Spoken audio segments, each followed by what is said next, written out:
What am I gonna do this Friday? My reaction channel isn't ready yet.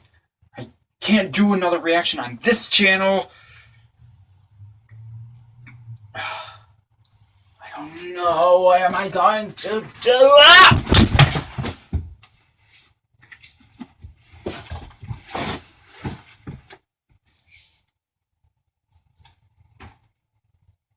Huh.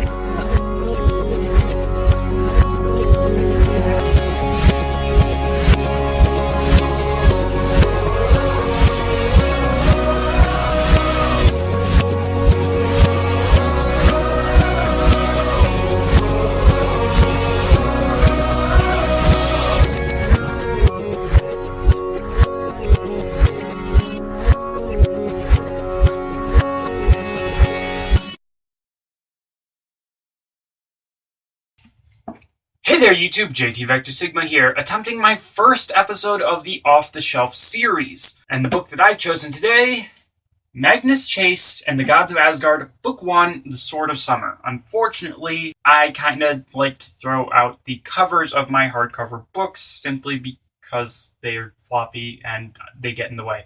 But, thanks to the magic of editing, ta-da, there should be something over here now with the cover up here. Now, this book was written by Rick Riordan, the same author behind the Percy Jackson novels, as well as the Kane Chronicles and the Heroes of Olympus series.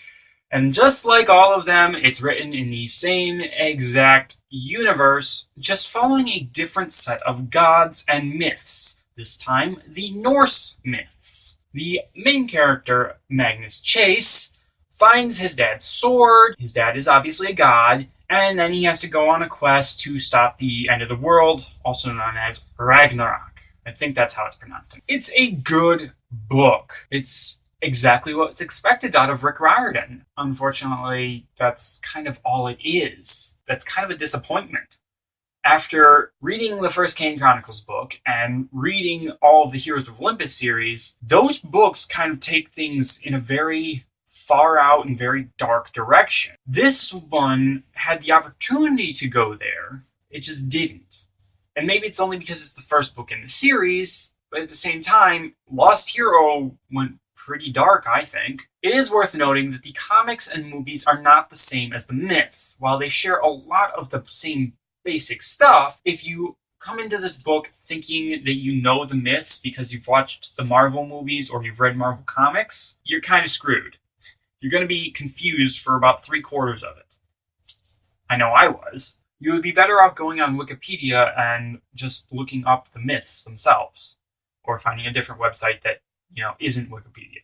All in all, I give this book somewhere between a 4.5 and a 4.85 out of 5. It just kind of depends on whether or not you care that it pushes the boundaries a little bit more, or if you're rating it as a individual book versus first part in the series, or if you're rating it out of all books, or if you're rating it out of just young adult books. Before I go any further, spoiler alert! Yeah, if you haven't read the book yet, stop here. Stop. Okay, everybody else who's still watching this, good, you've read the book, or you don't care about spoilers. It should be obvious from the title that the character Magnus Chase is in fact related to another character in the Rick Riordan universe. That is Annabeth Chase. They are in fact cousins and very close in age. However, I'm not entirely sure how close in age they are and who is what age. We do know that in this book, Magnus is 16 years old. However, I can't quite remember what age Annabeth is compared to him. I've tried figuring that out, and it's possible it takes place around the time of Titan's Curse, but it's also possible that they're the same age and it takes place after Last Olympian but before The Lost Hero. And then it's again also possible that it takes place after all of the Heroes of Olympus series. Let's talk about Loki. Loki is obviously one of the most interesting characters in the book. The character of Loki in those movies is one of the most interesting characters in the movies. And this Loki that we see in the book does share a lot of characteristics with that character because they're both based on the myth. It's always hard to tell whose side they are on. And in this case, thanks to the epilogue of the book, it's even harder to tell what side Loki is on. Is he working against Ragnarok or for it? I honestly do not know. That kind of bugs me. The other thing that bugs me about this series is that I have no idea how it's going to end. At the end of the Percy Jackson series, we know that they're going to defeat Kronos. At the end of the Heroes of Olympus series, we know they're going to defeat the giants in Gaia, however you pronounce it, the Earth Goddess. At the end of the Kane Chronicles, we know they're going to defeat Apophis, the Chaos Serpent. At the end of these books, what the hell is going to happen? There are two possibilities. Either A, Ragnarok happens, and it's not as bad as we thought it was, or B, Ragnarok doesn't happen and won't happen for several thousand years because of whatever happens in these books. I have no idea where he's going with this. I really just don't know. Now, throughout the novel, of course, we go to the various worlds. We get to see several of them, including Asgard from the top of the banquet hall. We get to see Vanaheim. We also get to see Jotunheim, the home of the giants. We get to see I don't know how to pronounce it, Nidavellir, the home of the dwarves. And of course, we get to see Midgard, which is Earth. We also peeked into Muspelheim and Niflheim, the worlds of ice and fire.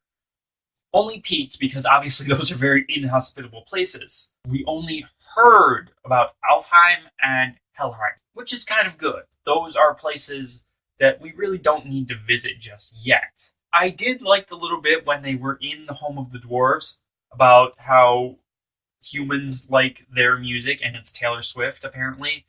That to me doesn't make so much sense because Taylor Swift is like 6 feet tall and obviously not a dwarf, and she writes her own music, so I don't know how that works out. But hey, it's funny. Last bit here. I want to talk about getting the gap, or whatever the hell that thing is. The gap in between worlds, where the world tree hangs. It's kind of like the mist. It's also kind of like the Duat from the Kane Chronicles. And I have no idea how they're related to each other. The one thing that gets me the most curious is that when Annabeth and Percy were coming back from Tartarus in the Doors of Death, they were passing through a place with a lot of mist in it, and I do believe they heard some kind of roaring sound like a wind or something. Get in a gap or the World Street area, whatever you want to call it, that's what that reminds me of.